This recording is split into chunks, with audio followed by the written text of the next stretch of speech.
I'm Ariane Zurcher. Welcome to On the Other Hand. Today's video, I'm going to be demonstrating embossing velvet. I did a video about perfect circles and I did a little thing about embossing velvet, but I thought this video I would just concentrate on embossing velvet and also a little something extra which I started doing that's a lot of fun, where I'm also embossing wool, and had some interesting results on that. So I'll show both. Stick around and don't forget to click on that thumbs up button and subscribe if you haven't already. For those of you who have been missing these videos on YouTube, you can always head over to Patreon, where I post a video once a week for all my patrons, and depending on which tier you're on, I do more than that. So you can go check that out. This is a piece of silk velvet, and I also have a piece of wool. I demonstrated this in one of my workshops, how you can emboss the wool as well as the velvet. And this was done months ago, and look how well it kept its shape. This is a piece of wool from Steph Francis, and so is the velvet, also from Steph Francis. So I thought I would just demonstrate how you do it. So you have your block. You can use any number of blocks, you know, little birds, circular shapes, flowers, whatever.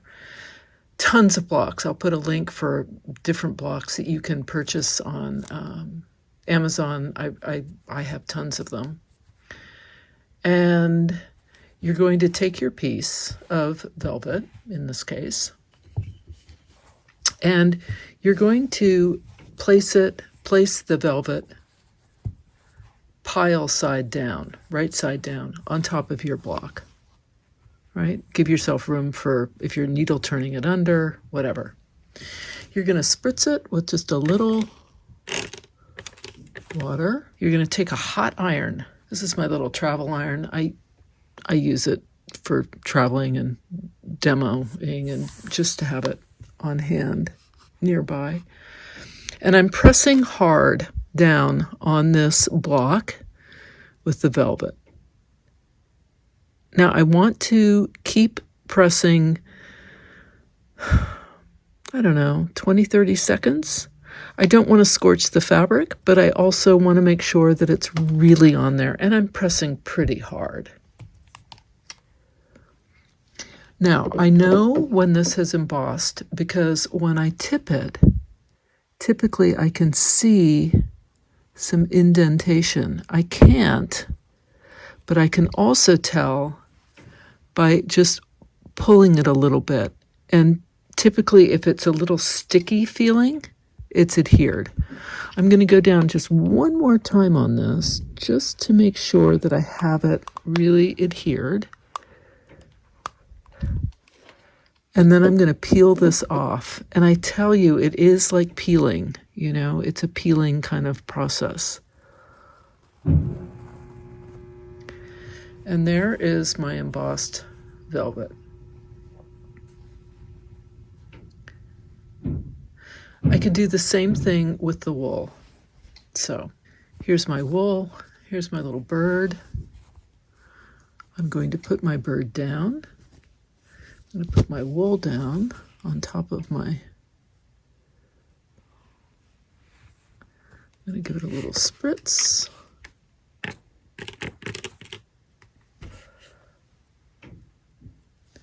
And I'm going to apply my iron and press hard.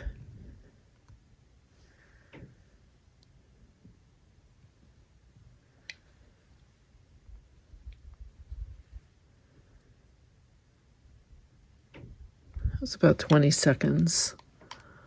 I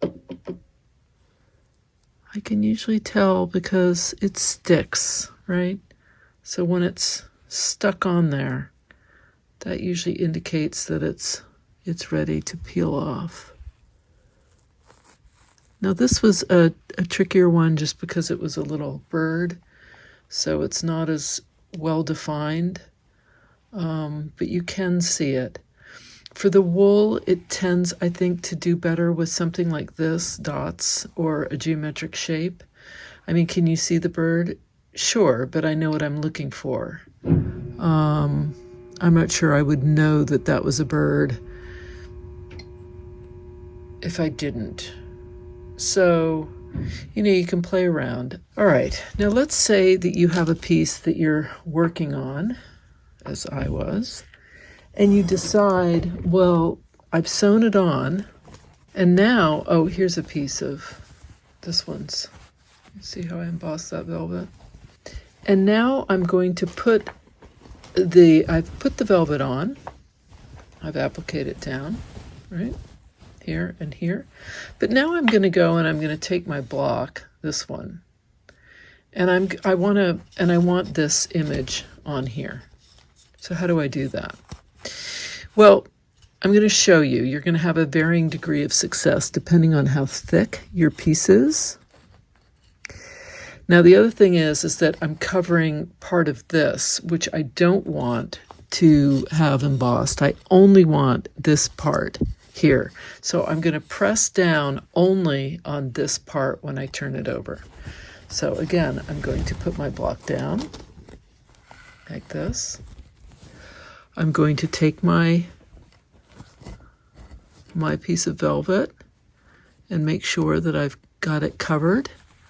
So it goes from here to here. And that's the part I'm going to press down on. I'm going to spritz it.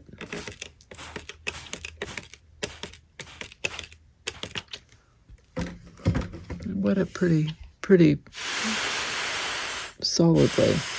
And now I'm going to press down. I'm being careful not to press down on the other part of the velvet. I only want this part pressed down. I'm going through about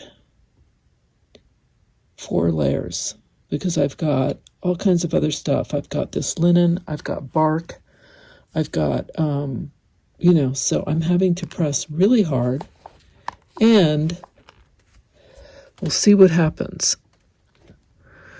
So,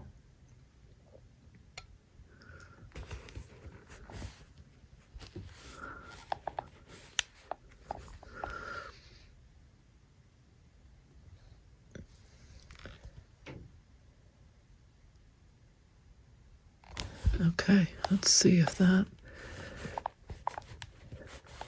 what happens.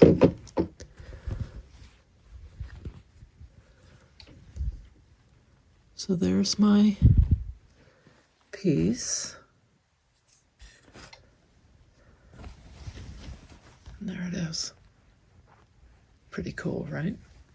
So even through all these layers, and it was two layers, but also I needle turned this under, so there's another, layer on the edge here. But I would say that's pretty successful. No? Pretty cool, right? So just a little demo on embossing velvet, and I hope this was helpful and fun, and, give it a shot, see what you think.